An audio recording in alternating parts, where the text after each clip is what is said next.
Right, happy to take over. Thank you very much, Mr. Lange, for the invitation. Also, thank you very much for the introductory remarks.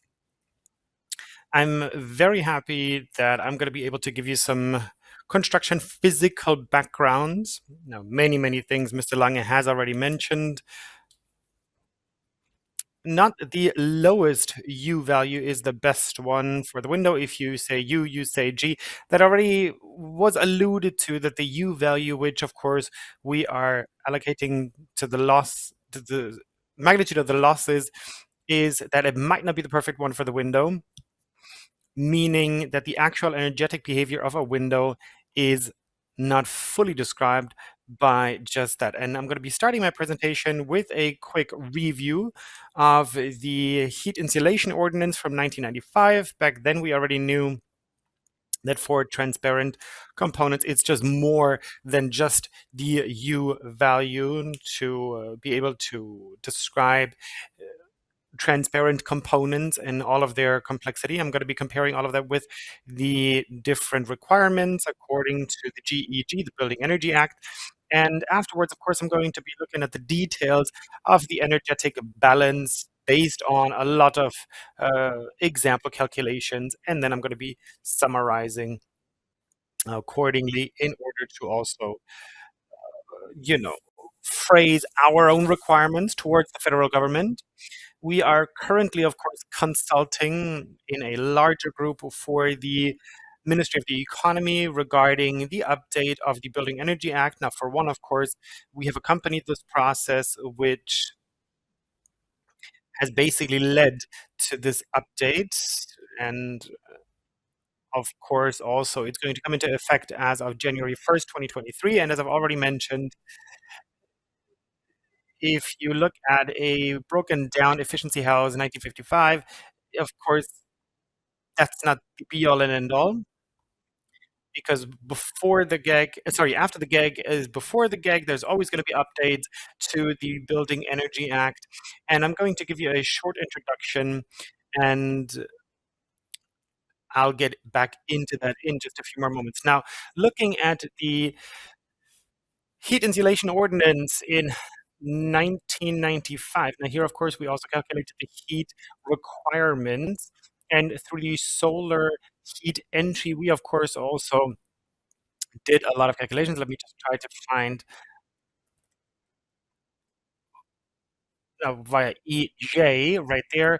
We could see that there was a different radiation offer which had to be taken into account with the balance. And again, at the end of the day, this really gave us an insight on the utilizability of the solar input for the heating requirements. But even back then, we had some other elements, and we had to say in 1995, the heat insulation ordinance was actually a little bit ahead of the Building Energy Act, because back then we had the so-called equivalent K value, which, the K value is now called U value, is supposed to be understood in a way that it's a value with which util the usability of the solar heat is expressed, and then is also being compared, or can be compared, to the U value.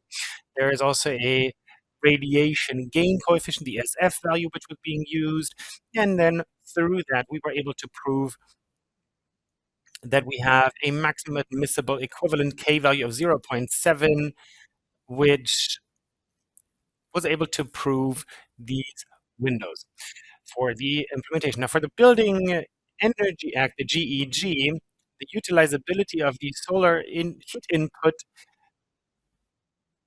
is only taken into account for the primary energy requirements, which is basically comparable with what we already had in the thermal insulation ordinance. That's the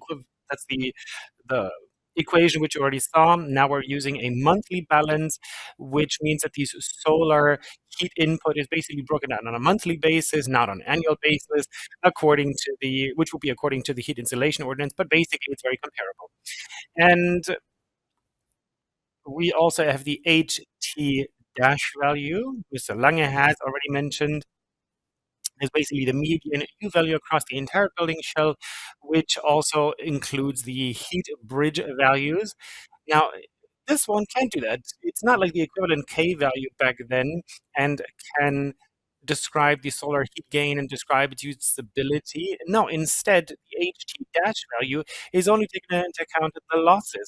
And why that's, of course, not the be-all and end-all, well, I'll get back into that at many points during the presentation, but at this point, let me just say, take into account solar heat input in this secondary requirement is not taken into account.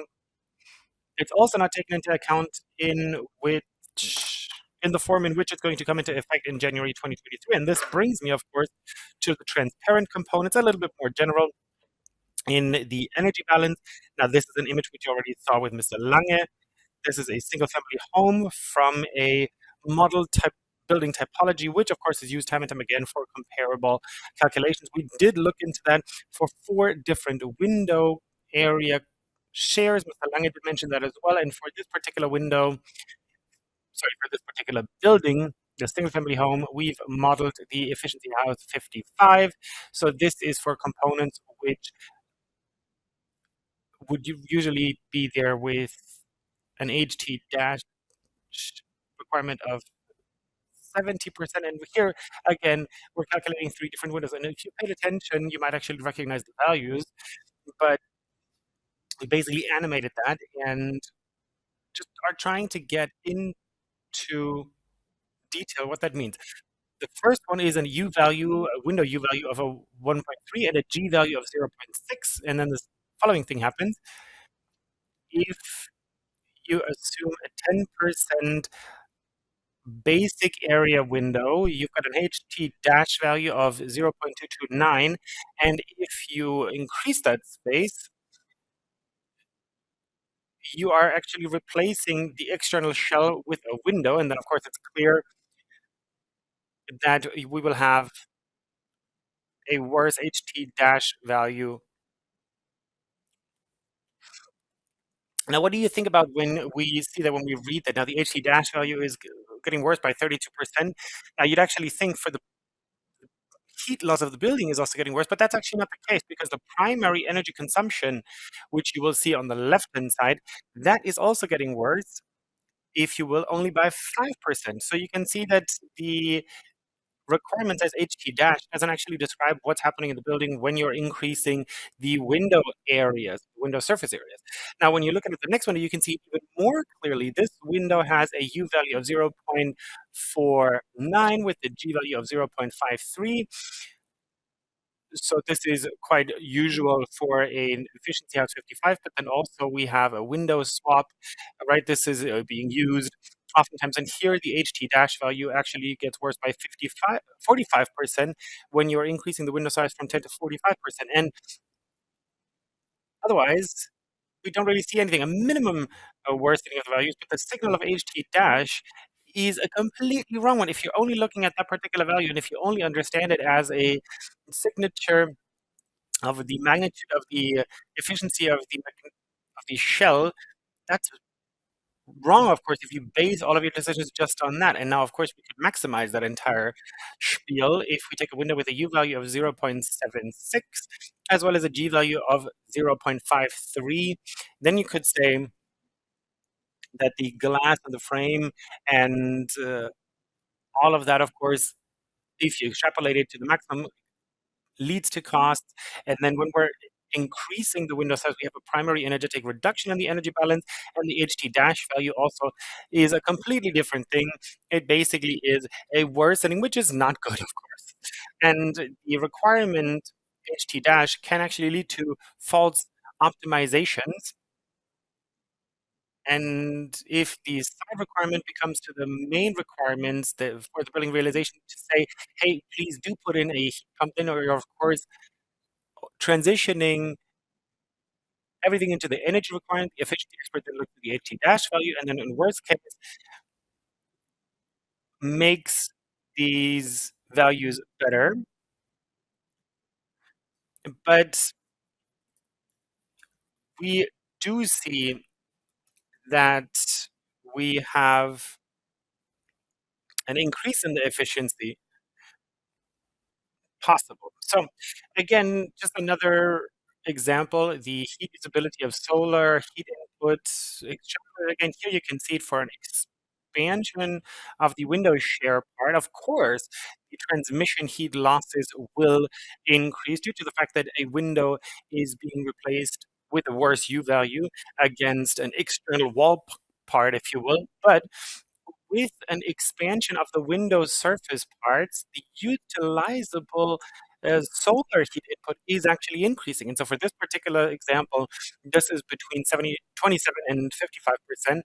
And if you look at these utilizable heat solar inputs from the actual transmission losses, then the heat requirement actually goes down with an increasing window area share, and the HT line value simply cannot reflect that, and that's why we need to look at this overall system yet again, and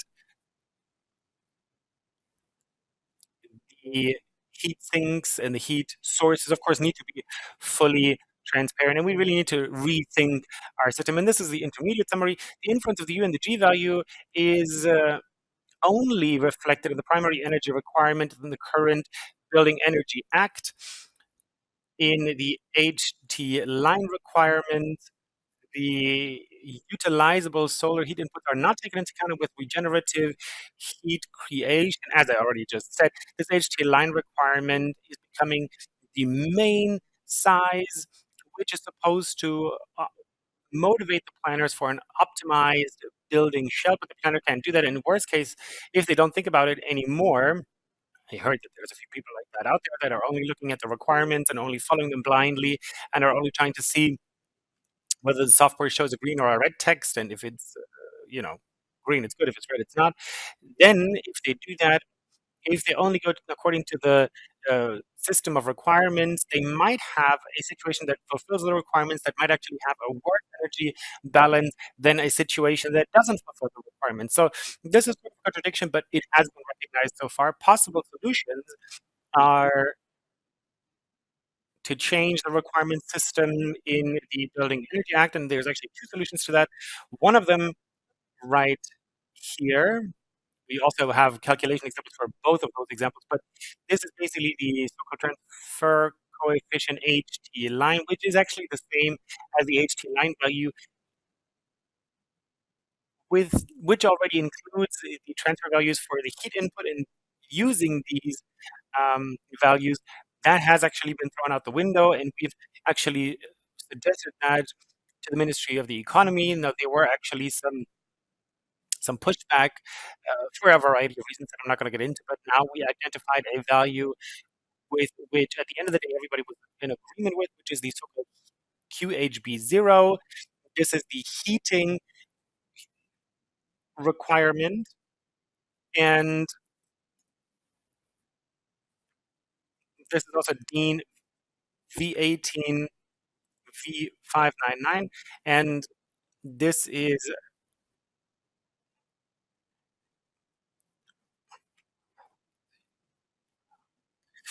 according to DIN standard 41806. This is also touched upon there, so I think that's really the main difference that we're talking about here in the HT line and HTQB0. They're of course different. Now, HT line is only taken into account the building shell, whereas with the heat requirement before the iteration, we're also looking at the ventilation heat sources and the heat sinks in that regard. Now, so the main value that we're now envisioning for a law that is probably coming into effect in 2025 is going to be that, it's going to include an additional flexibilization.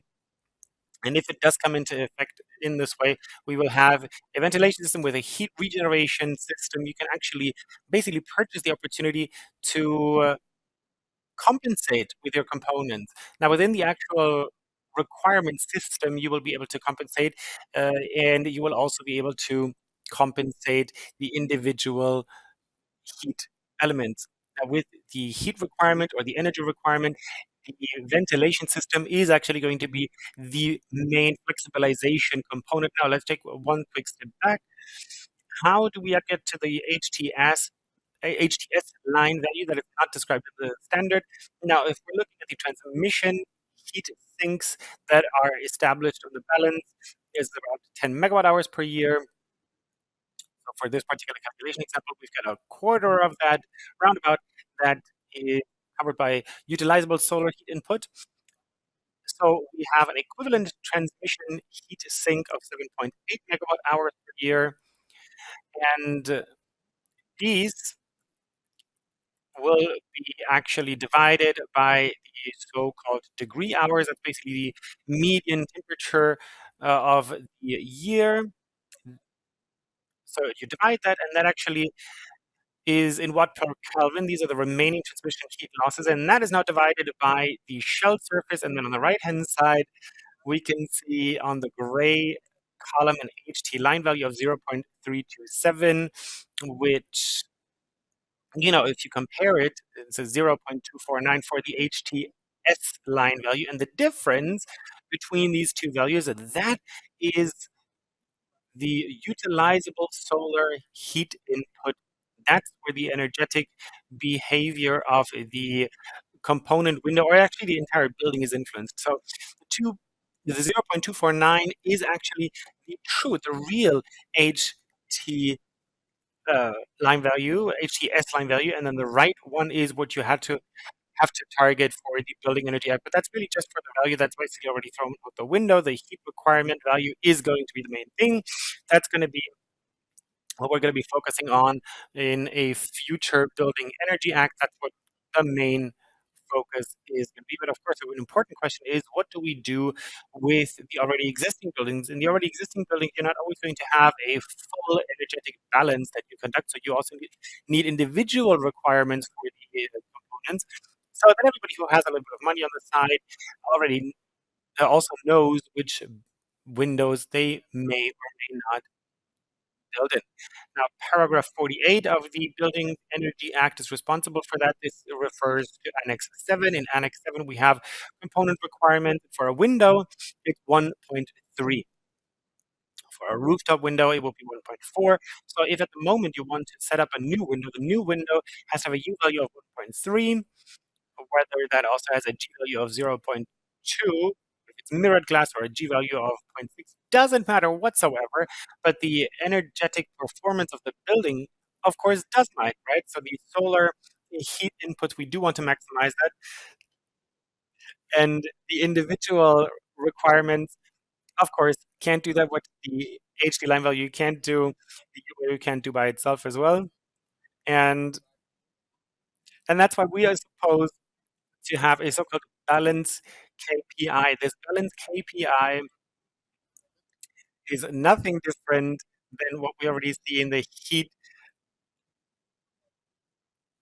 insulation ordinance from 1995. This is now what we can see right here. And there was also an intermediate level. This was called the equivalent U value, but that was not what was desired, because the U value was the heat loss KPI that had already been established. And so that's why people wanted to really look at the balance KPI, but it's effectively the equivalent to the K value. And it's going to be the SF value that is going to describe the utilizability of the solar heat input. Now, how do we get to that SF value? Now, on a calculatory level, of course, you can look at the balance of a room or a building with a U value of 1.3 and 0.6. You remember the results, and then you take in the software solar heat input and deduct them. Then you do the balance of the building with the U value of 1.3 for the building. However, you use a G value of 0. So no solar heat input is being fed in. And then in the third step, you reduce the U value by staying with the G value of 0 to the point where the balance result of step 1 is actually achieved. And then, of course, you read it, what you've actually typed in. And just one example here for the particular room.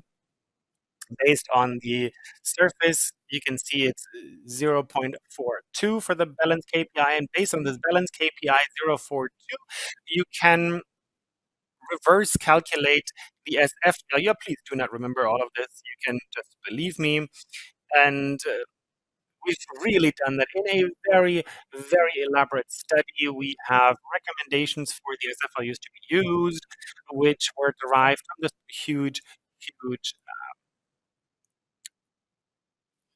study. This was done on behalf of the BFF, the BF, the IFRSA, and the Velux Deutschland. And now all of this is supposed to be actually included into the standard 18592 Annex F. There's going to be a simplified and a detailed process, and just like you can see here in this particular table, the SF value for the simplified procedure is given here. So you can see a north window, an east-west window, and a south window. They have different utilizability described by the SF values. And of course, we're also differentiating between single party and multi-party homes, and of course, also the size of the window surfaces. And this is what a future Building Energy Act could look like if it takes all of this into account. The requirements for a single-family home might be this, right? In the Building Energy Act, it would just say that the requirement values have a U value of 0.595 and a G value of 0.5. And this is determined, period, and depending on the orientation, north, east, west, south. Please do note, you can see that the slide's already a couple of months old. It still says UEQ. It actually would have to say BK. So if you all look at that, depending on the orientation, we would have different requirement values. And this is from 0.5 in the north, is 0.4 in the east and west, and 0.1 in the south. And if you had the U value of 0.95, the question if you have a window exchange with a UW value of 1.1 is admissible. And then you would say, no, this is not admissible because it's larger than 0.95, so we wouldn't want that, but we have the requirement to use the balance KPI. And so let's look at the window with 1.1 and 0.64, right? So let's look at the orientation dependent numbers. In the north, we can see that we have a 0.52. So in the north, that would not be okay. And here, again, the requirement gives you the right guidance. In the north, you have a 3-pane glazing, 3-pane window, because that's where we don't actually have any significant solar heat input, so it does make sense there. And in the east and the west and in the south, we actually overfulfill the requirements in the east and the west. We actually achieve it very precisely. We would be able to put that in the south. We have a zero-sum game. We have a neutral component, just as many losses as we established. We actually get as gains, utilizable gains. And this once again underlines the fact that here, if you look at this, if you look at the south facade, if you substitute a piece of external wall to the window, you actually do something good for the building because you have a zero-sum game, right? So the value, the balanced KPI, you can compare to the U value of the external wall. A U value of almost zero means no value, no losses in the annual balance, and that's basically the main statement. So we need a new requirement system that actually addresses exactly that, that has the utilizable solar heat inputs, number one, of course, in the so-called efficiency requirements.